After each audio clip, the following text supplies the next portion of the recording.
देखছেন AGT live 24/7। आप देख रहे हैं AGT live 24/7। You are watching AGT Live 24/7.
তম প্রজাতন্ত্র দিবস ত্রিপুরা প্রদেশ কংগ্রেসের পক্ষ থেকে আমরা প্রদেশ কংগ্রেসের প্রধান কার্যালয় সহ সারা রাজ্যে প্রতিটা জেলায় ব্লকে যথাযোগ্য মর্যাদায় আমরা উদযাপন করছি।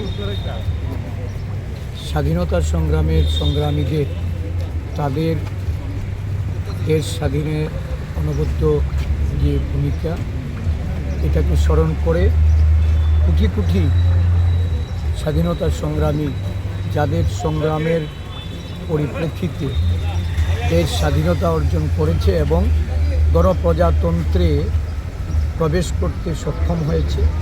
আমরা জাতির জনক মহাত্মা গান্ধী, সংবিধান প্রণেতা ডক্টর বি.আর. আম্বেদকর, নেতাজি সুভাষচন্দ্র বসু, জওহরলাল নেহেরু, আমাদের এই দেশের অন্যান্য যারা বীর স্বাধীনতা যোদ্ধা তাদের প্রতি শ্রদ্ধা জানাই।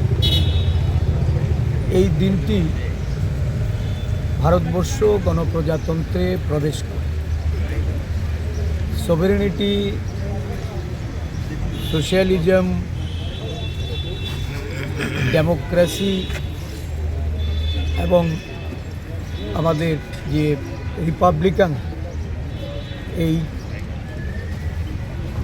যুক্তরাজ্যীয় কাঠামো, এই কাঠামোকে আমরা দিন দিন শক্তিশালী করে দেশের ঐক্য সংহতি বজায় রাখার লক্ষ্যে আমাদের দেশের সমগ্র অংশের মানুষকে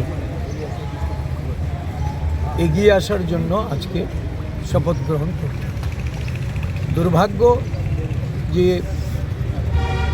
যে সংবিধানকে আজকে আমরা ভারতবর্ষের আত্মারূপে গ্রহণ করেছি, যে সংবিধান এই দেশকে পরিচালিত করছে, গণপ্রজাতন্ত্র রূপে এই দেশের মানুষ আজকে পরিলক্ষিত করছে। সংবিধানকে বিলুপ্ত করার, সংবিধানকে দুর্বল করার বিভিন্ন ষড়যন্ত্র সারা দেশব্যাপী বর্তমান যারা শাসকদের পক্ষ থেকে এটা করা হচ্ছে। আমরা সংবিধান বাঁচাতে যুক্তরাষ্ট্রীয় কাঠামোকে শক্তিশালী রূপে দেশের সমগ্র অংশের মানুষের স্বার্থে এটাকে বাঁচিয়ে রাখার সংকল্প গ্রহণ করেছে।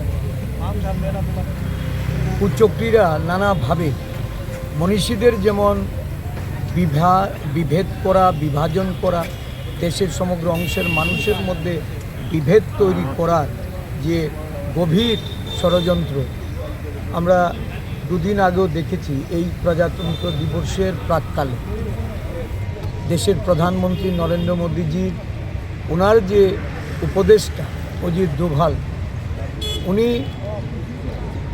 মন্তব্য করেছেন যে দেশের স্বাধীনতায় গান্ধীজির নাকি কোনো ভূমিকা ছিল না, বা ওনার ভূমিকাকে খাটো করে নেতাজি সুভাষচন্দ্রকে উনি গুরুত্বপূর্ণ ভূমিকা ছিলেন বলে অভিহিত করেছেন। আমরা কোনো মনীষীকেই, যারা স্বাধীনতার যোদ্ধা, স্বাধীনতার বীর সেনানী, আমরা তাদেরকে কাউকে আলাদা করে দেখতে চাই। গান্ধীজি বলুন, নেতাজি বলুন, জওহরলাল নেহরুজি বলুন, সর্দার বল্লভভাই প্যাটেল, আচার্য কৃপালিনী, আবুল কালাম আজাদ থেকে শুরু করে সমস্ত মনীষীরা তারা স্বাধীনতার জন্য যেভাবে তাদের ত্যাগ, তিতিক্ষা, আত্মবলিদানের মাধ্যমে দেশকে স্বাধীন করেছেন, আমরা প্রত্যেককেই নমস্য ব্যক্তি হিসাবে আমরা পূজা করি। কিন্তু এই ধরনের মন্তব্য, যিনি জাতির জনক এই দেশে, যিনি সত্যাগ্রহ আন্দোলন, লবণ আন্দোলন, এই দেশে কুইট ইন্ডিয়া মুভমেন্ট, যেটা ভারত ছাড়ো আন্দোলন, এই আন্দোলনের নেতৃত্ব দিয়েছেন, তাকে নিয়ে এই ধরনের মন্তব্য, এটা দুর্ভাগ্যজনক। যা দেশে বিভাজনের জন্য যারা চেষ্টা চালিয়ে যাচ্ছে তাদেরকে প্রতিরোধ করা সমগ্র দেশবাসী আজকে ঐক্যবদ্ধভাবে এগিয়ে আসা প্রয়োজন। আমরা এই কুচক্রীদের কবল থেকে দেশের মনীষীদের মুক্ত রাখার জন্য আজকের এই প্রজাতন্ত্র দিবসে সম্পন্ন ये न्यूज कंटेंट देखने के लिए शुक्रिया। अगर आपका कोई सुझाव है तो हमें कमेंट कीजिए, सब्सक्राइब कीजिए AGT Live 24/7।